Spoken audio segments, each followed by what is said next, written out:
The Dallas Cowboys landed in California tonight, ready for training camp. We showed you the video here of them stepping off the plane live during our 6 p.m. newscast. Keith Russell was here with us live as well. He joins us back here now. Football's back. It's an exciting time. I'm ready. First practice Monday. Nice. Come on, let's speed it up. Here we go. Let's get there. Let's get him on the field tonight, maybe. Maybe. I'll make a call. Get out there, boys. Back in a big way. Seeing the boys come off the plane lets you know it's about to get real. Head coach Jason Garrett leading the team onto the ground at Point Magoo. The offense that was so amazing last season back intact from the best offensive line, the future Hall of Famer Jason Witten, and Dak Prescott. Out to prove there will be no sophomore slump. But what about the rash of troublesome stories we heard all this offseason? Is this team focused for the start of training camp? Well, I think the focus is there, and we have to understand that, you know, when incidents come up, you have to be accountable to them, you have to learn from it, and then you have to move forward. With the off-the-field headlines that have been made here in recent weeks and months, is it a relief to be back to football? Oh, no doubt. You know, anytime you can just focus on ball, that's what this team's about. We just want to play ball and win games. I don't think that the focus or the approach going into training camp there's been anything lost from that standpoint. I think guys understand what we have to do, and if anything, there's an excitement to go start that. Our camp coverage continues later in the show. And keep in mind, owner Jerry Jones, set to make his way into the Hall of Fame in 2 weeks. You don't want to miss this. He goes one-on-one with Bill Jones tomorrow night on CBS 11 News at 10. By the way, Dan, it's Zeke's birthday today. Hey. It's Sean Lee's birthday today. No partying tonight.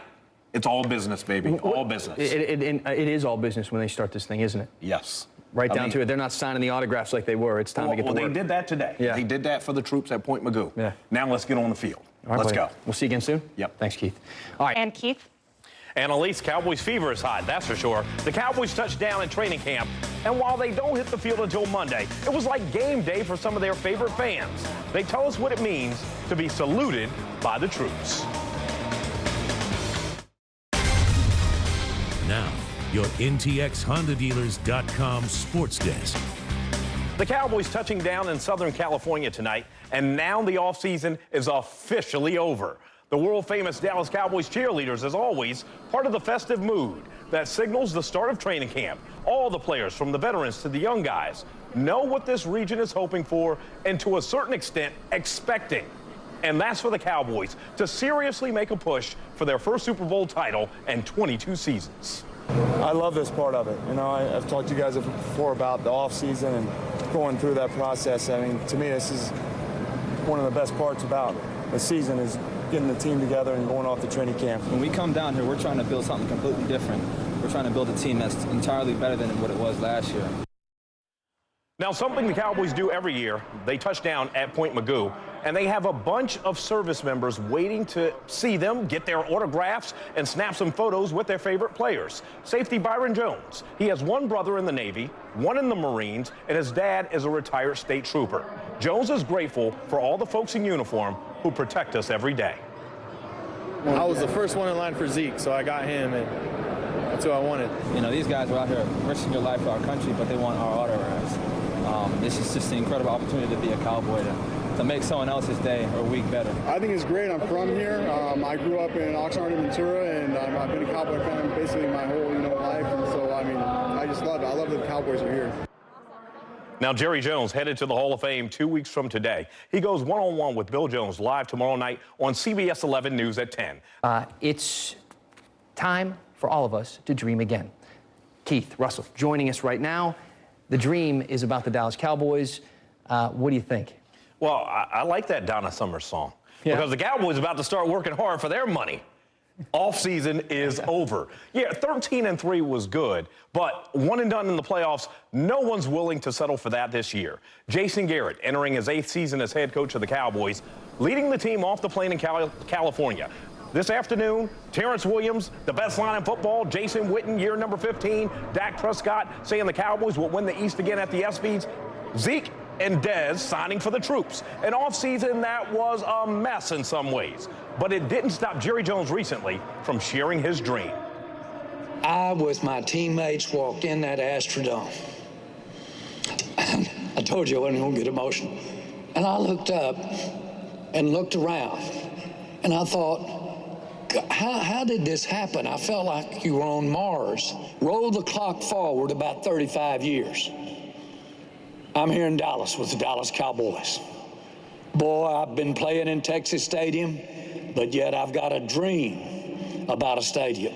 And I built that AT&T Stadium, and you can put 6 of those damn Astrodomes in that AT&T Stadium. It's about dreaming. It's about dreaming. Nothing wrong with daydreaming. This week, the Dallas Police Department suspended its investigation of an incident at a Dallas bar that reportedly involved Zeke. This week, Jason Garrett let it be known he won't accept the belief that this team has an image problem.